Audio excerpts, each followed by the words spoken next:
Healthy concrete. Safe infrastructure, save life. Hello সুপ্রিয় শ্রোতা, আপনাদের জ্ঞাতার্থে জানাচ্ছি যে ইউনাইটেড গ্রুপে আমার কলিগ ছিল কামরুল হাসান মির্জা। আমরা কস্ট কন্ট্রোলে একসাথে কাজ করছি। আমার মনে হয়েছে যে কস্ট কন্ট্রোল নিয়ে অনেক কিছু করা পসিবল এবং ভিজুয়ালি গ্রামীণ অবকাঠামো তৈরির ক্ষেত্রে আসলে আমরা মিস্ত্রিদের উপর ডিপেন্ডেন্ট। আমার মনে হয়েছে যে এই মিস্ত্রির উপর ডিপেন্ডেন্স যদি আমরা কমিয়ে ফেলতে পারি তাহলে লোকাল স্টেক হোল্ডাররা তাদের অনেক টাকা সাশ্রয় করা সম্ভব। তো ধন্যবাদ জানাই মির্জাকে যে ও ঢাকা থেকে আমাদের এই প্রজেক্টে দেখতে এসছে, তাকে আমরা অভিনন্দন জানাই। আমার মনে হয় যে আমরা কস্ট কন্ট্রোলের বিষয় এবং আমাদের এই হেলদি ব্লক সম্পর্কে আমরা কিছু তথ্য আমরা জানতে পারি। তো মির্জা কী মনে হয় তোমার যে আসলে আমরা তো বড় বড় কোম্পানিগুলোতে জব করছি, সেখানে অনেক টাকাই সেখানে সাশ্রয় করা হচ্ছে, বাট গ্রামে মানুষ তারা হচ্ছে একটা মিস্ত্রির উপর ডিপেন্ড করে, অথচ মিস্ত্রির কিছু যায় না। কলাম সাইজ কত হবে, কীভাবে হলো, সেগুলো তারা কিছু যায় না।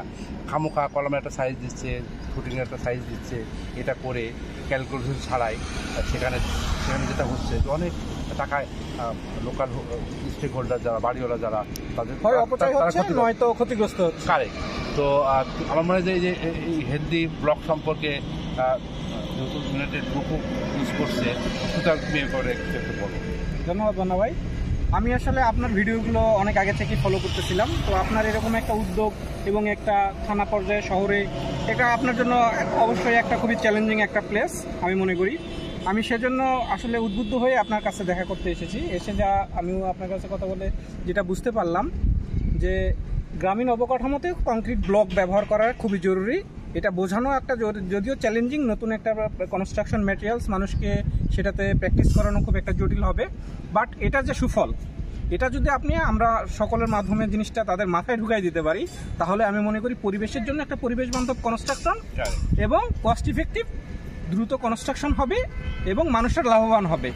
এবং মানুষ মিস্ত্রির উপর যে নির্ভরশীলতা, এটা হয় কি নয়, হয় বিল্ডিং ওভারলোডেড একটা বিল্ডিং কোন ফ্রেম স্ট্রাকচার বানাচ্ছে, নয়তো আন্ডারলোড, তার কোনো লোড ক্যাপাসিটি তার জানা নেই, একটা থামরুলি দিচ্ছে, যেটা মানুষ অবশ্যই তার টাকাটা পুরো জ্বলে যাচ্ছে। আমি মনে করি একটা অল্প টাকা একটা ব্যবহার করে একজন ইঞ্জিনিয়ারের সাপোর্ট নিয়ে বিল্ডিংটা কনস্ট্রাকশন করলে যে বেনিফিটেড হবে, যা প্রয়োজন তাই ব্যবহার হবে, অতিরিক্ত হবে না, আন্ডারওয়েটের বিল্ডিংও হবে না। আর এই জিনিসটা যখন আমরা ভালো কংক্রিট ব্লক ব্যবহার করে ডিজাইন করব, আমি মনে করি 18 থেকে 20% ডিজাইন লেভেলে কস্টিং সেভ হয়ে যাবে, যেটা ওদের মাথায় দেওয়া উচিত। আমাদের সকলের ইঞ্জিনিয়ার হিসেবে নৈতিক দায়িত্বের মধ্যে পড়ে আমি মনে করি। জি, আমরা তো যাই, তো কাছে যাই,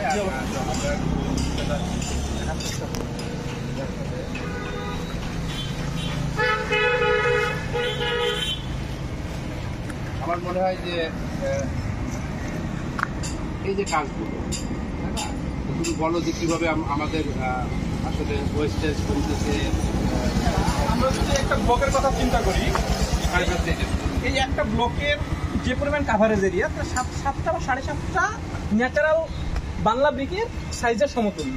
তো আমরা যদি 7টা ব্লক ইট গাঁথনি করতে যেতাম, আমাদের এখানে লাইন পড়ছে একটা জয়েন্ট, 2টা জয়েন্ট, এখানে লাইন আসতো আরো 3টা। তো এই 3টা লাইন যখন আমরা মোটরতে ফিলিং করতে যাইতাম, আমাদের মোটরের অপচয় হইতো, আমাদের জয়েন্টের অপচয় হইতো। ইভেন এই যে সারফেস প্লেন সারফেস, এটাতে প্লাস্টার করতে গিয়ে বাংলা ব্রিকে মিনিমাম 3 থেকে 1 ইঞ্চি থিকনেসে প্লাস্টার করার প্রয়োজন পড়ে, বাট এখানে অনলি 6 মিলি প্লাস্টার করলে সারফেস ফিনিশ। এর যে আরো গুণগুণ, এই ওয়ালটা, এই ব্লকটা কখনো ড্যাম হবে না, কারণ এই মূল উপাদান হচ্ছে জিপসাম। জিপসাম কখনো ময়েশ্চার এফেক্টেড হয় না। 2 নম্বর হলো এই ব্লকটা টেম্পারেচার প্রতিরোধক।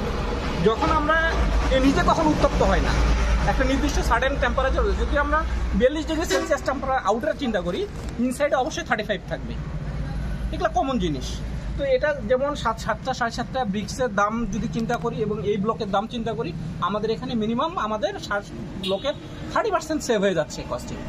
প্লাস্টারে সেভ হচ্ছে, মোটর জয়েন্টে সেভ হচ্ছে, এরপরে প্লাস্টার পেইন্টের যে সারফেস, ব্রিক ওয়ালের তুলনায় পেইন্টের যে ফিনিশিং, এটা তো অনেক বেস্ট, মোস্ট অনেক বেশি থাকবে। তো সব দিক যদি চিন্তা করি এবং এটার যে লোড, 7টা 7.5টা ব্রিকের যে লোড, তার তুলনায় এটা প্রায় 60% লোড কম। একটা ইটের ওজন 3.5 কেজি, আর একটা ব্লকের ওজন ভাই কত কেজি? 8 থেকে 9 কেজি। তাহলে চিন্তা করেন কি পরিমাণ সেভ হচ্ছে। আর এটা যদি আমরা ডিজাইন লেভেলেই আমরা ইঞ্জিনিয়ারকে বলি যে আমরা এই ব্লকটা ব্যবহার করব, তাহলে আমাদের ডিজাইন লেভেলে কংক্রিট বিমের স্ল্যাবের রেইনফোর্সমেন্ট এবং কংক্রিটের থিকনেস অনেক কমে যাবে। ডেড লোড কমা মানে রেইনফোর্সমেন্ট এবং কংক্রিটের ভলিউম কমা, সেখানে আমাদের 18 থেকে 20% স্ট্রাকচারাল কস্ট সেভ হয়ে যাচ্ছে। এই যে জিনিসগুলো যদি আমরা আমাদের ইঞ্জিনিয়ারিং টার্ম থেকে হয়তো আমরা মানুষকে বোঝাইতে অনেক কষ্ট হবে, বাট ওদের ল্যাঙ্গুয়েজে যদি বোঝাইতে পারি, ওরা যদি এটা অভ্যস্ত হয়ে যায়, তাহলে আমি মনে করি এটা অনেক পরিবেশ বান্ধব এবং ব্যবহার উপযোগী একটা সমাজের উন্নয়নমূলক কাজের মধ্যে পড়ে এটা। ইউজুয়ালি আমি কিন্তু মানব বডির সাথে তুলনা করি জি, যে আমাদের মানব বডিতে ঠিক দুই ধরনের লোড আমরা বহন করি। ডেড লোড মানে নিজস্ব লোড, আর একটা হচ্ছে এক্সটার্নাল লোড। অর্থাৎ একটা সাপোজ লেবার সে 40 কেজি নিতে পারে, তার নিজের ওজন প্লাস 40 কেজি নিয়ে হাঁটতেছে, তাকে যদি আমি 100 কেজি দিই সে কি করবে? সে হ্যাং করবে, নয়তো অসুস্থ হয়ে পড়বে, সে তো নেবেই না, সে নেবে না, কারণ মানুষ সে বলতে পারে যে ভাই আমি এত লোড নিতে পারবো না, সে সিগন্যাল দিতে পারে, কিন্তু স্ট্রাকচার কিভাবে সিগন্যাল দিবে? সঙ্গে সঙ্গে সিগন্যাল দিতে পারবে, সিগন্যাল দেবে কিন্তু টাইম লাগে। তো আমার স্ট্রাকচারও কিন্তু সেরকম, যেমন রানা প্লাজা কি হলো, যেমন স্ট্রাকচার কিন্তু ভাই আমার দেহকে কিন্তু আমরা ডাক্তারের কাছে নিয়ে যেতে পারি। স্ট্রাকচার যদি কলাপস করে কি করবো? অনেক ব্যয়বহুল, রেট্রোফিটিং করতে হয়, অনেক ব্যয়বহুল, আমাদের অর্থ অপচয়, সময় সবকিছুই নষ্ট হচ্ছে।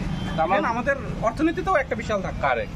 আমার মনে হয়েছে যে গ্রামীণ অবকাঠামোতে গ্রামের মানুষ যারা বাড়ি করতে চায় তারা আসলে ওই যে মানে অসচেতনতার কারণে তারা কিন্তু কস্ট বাড়াচ্ছে।